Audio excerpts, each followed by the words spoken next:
Many people rightly talk about Jesus' love. But what about that time Jesus kicked people out of the temple and turned over their tables? What does that event tell us about Jesus and his mission? That's the question we're going to be discussing today on Jesus Basics.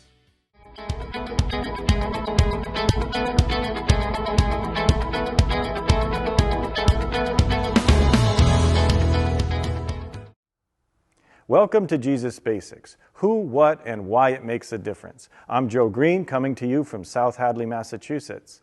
This is the second video in a series designed to help you consider one of the most famous people in all of human history, Jesus Christ. And we do that by going through a New Testament book called the Gospel of John. And there's a discussion guide down below that you can click on that'll help you look deeper into these things or discuss it in a group. And there's also a link to if you're interested in connecting to one of our groups at our church. Now, last video, we looked at chapter 1 and John's introduction and how he looked at Jesus from an eternal perspective, but then he focused down upon how he entered human history. And if you missed any of that, and also we went through a lot of background information about the Gospel of John, you can click and see our first video. Today we skip into chapter 2, where Jesus performs his first miracle, where he turns water into wine. Now, I know a lot of you want to hear more about that, but we're actually not going to cover that today. We're going to go a little bit deeper into chapter 2, where Jesus enters the temple and clears it. So I'm going to read our focus text today, which is John chapter 2, verses 13 through 22. The Passover of the Jews was at hand, and Jesus went up to Jerusalem. In the temple he found those who were selling oxen and sheep and pigeons, and the money changers sitting there. And making a whip of cords, he drove them all out of the temple, with the sheep and oxen. And he poured out the coins of the money changers and overturned their tables. And he told those who sold the pigeons, "Take these things away. Do not make my Father's house a house of trade." His disciples remembered that it was written, "Zeal for your house will consume me." So the Jews said to him, "What sign do you show us for doing these things?" Jesus answered them, "Destroy this temple, and in 3 days I will raise it up." The Jews then said, "It has taken 46 years to build this temple, and will you raise it up in 3 days?" But he was speaking about the temple of his body. When therefore he was raised from the dead, his disciples remembered that he had said this, and they believed the scripture and the word that Jesus had spoken. Just want to give a little point of explanation. In John's gospel, he often refers to the Jews. And that might seem a somewhat anti-Semitic term, but remember that Jesus was Jewish, all of his followers were Jewish, and when he uses that term, he's referring to the religious leaders, the Jewish religious leaders, and those who were following those leaders, who were opposing Jesus. But remember, Jesus himself was Jewish, and so we don't want to read later anti-Semitic history back into the text.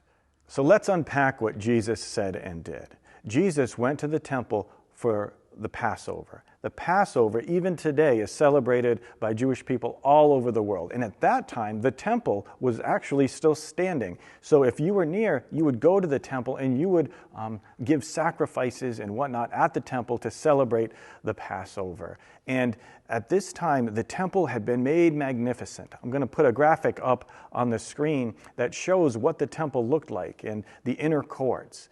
Now, the temple had been made magnificent by King Herod the Great, and it was the cultural and religious center of the Jewish people. And on Passover, crowds would just flock to the temple to worship God, to sacrifice animals, because they were celebrating how God had delivered them from slavery in Egypt. That's what Passover is about.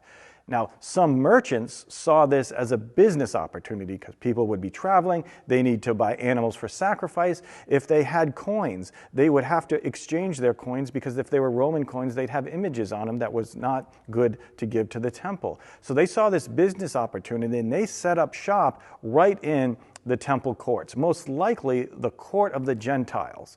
Putting up another graphic that shows the whole temple expanse. And if you look around the main part of the temple, well, that's the court of the Gentiles. And if you were not Jewish, but you worshiped the God of Israel, and you were a Gentile, you couldn't go any closer than the court of the Gentiles. So what caused Jesus to get so salty and throw the merchants out? Well, what the merchants were doing was actually undermining the whole purpose of the temple. So in verse 16, Jesus says, "Take these things away, do not make my Father's house a house of trade." You see, they were compromising what the temple was about. They were focusing on commerce instead of connection. Because really, what is the temple about? It's about connecting with God. The temple, yes, God can be everywhere, but the temple was the place where God chose his name to dwell, where he manifests his presence in a very powerful way. And if you wanted that connecting point between heaven and earth, you went to the temple. If you wanted that connecting point to God's manifest presence, you went to the temple. So sacrifices were made at the temple because if you sinned against God, well, you wanted to come before God to give that sacrifice. If you wanted to pray, you prayed towards the temple. Why? Because God was there. That was the point of connection. Now, as you're approaching the temple to worship God, if all of this commerce is going on, right, that would be very distracting. But if you were a Gentile, then right in the middle of the place where you would be worshiping, it would have been like Walmart right before Christmas. It had been that crazy. So Jesus clears the commerce out. He makes a whip and he drives them out of the temple. And this act causes the disciples to remember a Jewish psalm that says, "Zeal for your house will consume you." And Jesus, his actions, they show that he's not a stoic kind of passive. He's passionate. He has zeal. He's passionate for the worship of God and for people to connect with God.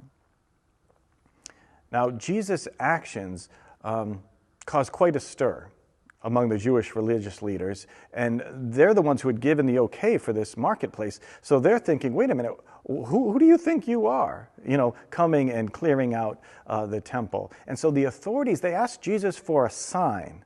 And what's interesting is they don't ask what Jesus is doing. They don't ask why he's doing it. They say, what authority do you have to do these things? You see, Jesus' actions have tremendous symbolic value. That what he was doing was that many Jewish people in that day, because of the Jewish scriptures, looked forward to a day when God would restore Israel and would judge the nations, the day of judgment, the day of the Lord. And when he came, one of the things they expected him to do was to renew or to purge the temple. You can look in Malachi chapter 3, verses 1 through 3 that talk about this expectation. Well, by the time of Jesus' day, the Messiah was also connected with that day of judgment, that day of restoration, and therefore that the Messiah would purge the temple, that he would restore the temple. So here Jesus is doing Messiah kind of things. So the temple authorities want to know, what authority do you do these things? Do some sort of miraculous sign. But instead of a miraculous sign, Jesus gives them this enigmatic statement, destroy this temple and in 3 days I will raise it up again. See, the hearers probably heard Jesus saying it's what's called a ironic prophetic imperative. And the best way to explain that is Jesus is almost saying, keep destroying this temple and keep doing what you're doing and you will destroy this temple. But I will raise it up in 3 days. It's that kind of thought to it. So by continuing to displease God, by continuing to misuse the temple authorities are inviting the temple's destruction. And that there's historical precedent for that because the temple was destroyed in 586 BC by the Babylonians because of the same types of things. And so this destruction would make way for the Messiah to raise up a new temple, which Jesus says he's going to do in 3 days. And so the temple authorities, they understand the destruction part, but what they can't believe is, wait a minute, how would you raise the temple in 3 days? It took 46 years to raise this temple. So what the writer of John, he uses this opportunity to bring out something that they didn't understand, another layer of meaning to explain exactly how Jesus, if he is the Messiah, would establish the expected new temple. And this temple would be the temple of his body, established as the new worship center as when Jesus rose from the dead. So that physical temple, it always connects to the heavenly temple. Those places are connected. And the writer, here he intrudes in the story to make sure that the people understand, because Jesus hears they didn't understand. So what does he say in verse 21? He says, but he was speaking about the temple of his body, When therefore he was raised from the dead, his disciples remembered that he had said this, and they believed the scripture and the word that Jesus had spoken. So Jesus was actually speaking about the temple that is his body. And that understanding only became clear after Jesus rose from the dead. So John, he intrudes in the narrative to make it clear and prompt the reader to radically reinterpret the temple in the terms of Jesus and his resurrected body. So from a post-resurrection perspective, the destruction of the temple that is Jesus' body would establish the new worship center and render the old temple and its sacrifices fulfilled. And if the Jewish authorities continue on their path, they would be responsible for the destruction of both temples, for the wood and stone structure of the temple in Jerusalem, but also the destruction of the temple of Jesus' body because he was crucified.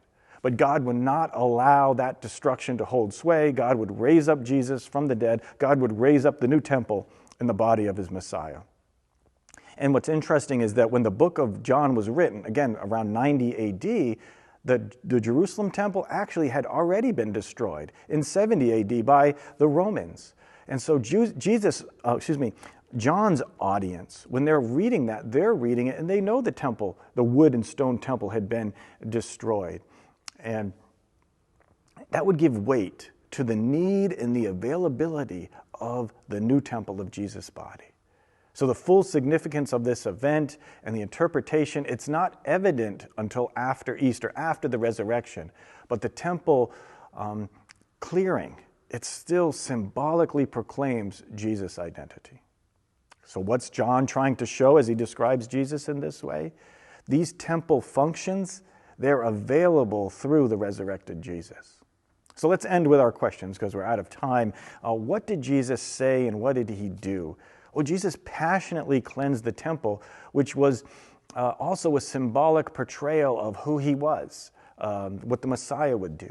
And that Jesus, he's not a passive pushover, a cosmic Santa Claus or granddad who just kind of chuckles at wrongdoing. No, he's passionate for the true worship of God. He's passionate that God would be held as utmost and that people would have access to him. He's so passionate that not only does he clear the temple, but he gives his body for that purpose.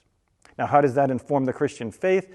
Well, the Christian faith is centered not on a place, but on a person, on Jesus. So that many of the temple functions, forgiveness of sins, closeness to God, the presence of God, those functions are taken on by Jesus in the Christian faith. And why might this make a difference in life today? Well, I think there's a couple things. Churches, they should be warned, right? That often we can use God for some other thing, like money. But no, God has to be utmost. We can't use God to get something else. No, he is to be utmost, and he only is to be worshipped. And I think anything else is idolatry. And maybe Jesus would be flipping over some tables today in our churches. But on a personal level, are you passionate about worship? Are you or kind of careless? Jesus is passionate about worship. And then finally, if you're looking to connect with God, if you're looking for forgiveness of sins, if you're looking to connection to that heavenly realm that the temple provided, well, John claims that Jesus is that connecting point. He is that new temple in his resurrected body. It's all the time we have for today, but hope to see you again next time on Jesus Basics.